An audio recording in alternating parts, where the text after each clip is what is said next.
Metanoia എന്ന Greek പദത്തിൽ നിന്നാണ് മാനസാന്തരപ്പെടുക എന്ന വാക്ക് ഉണ്ടാകുന്നത്. ഇവിടെ അർത്ഥമാക്കുന്നത് മനസ്സിൻ്റെ അല്ലെങ്കിൽ ദിശയുടെ മാറ്റമെന്നാണ്.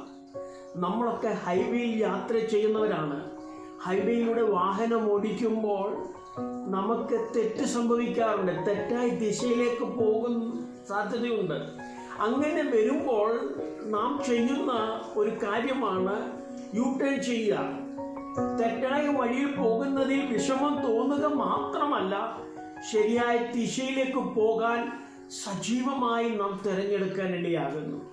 എന്നെ സ്നേഹിക്കുന്ന പ്രിയമുള്ളവരെ, സ്വർഗത്തിലെ ദൈവം നമ്മോട് പറയുന്ന ഇതേ സന്ദേശമാണ്.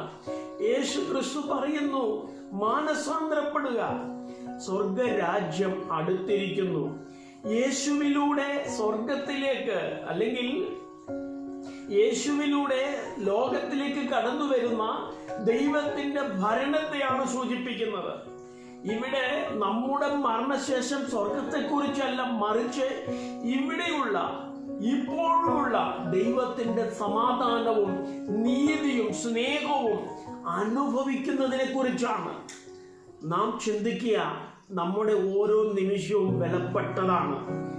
തീപിടിച്ച കെട്ടിടത്തിൽ നിന്ന് ഒഴിയാൻ ഒരു അഗ്നിശമന സേനാംഗം താമസക്കാർക്ക് മുന്നറിയിപ്പ് നൽകുന്നു എന്ന് വിചാരിക്കുക.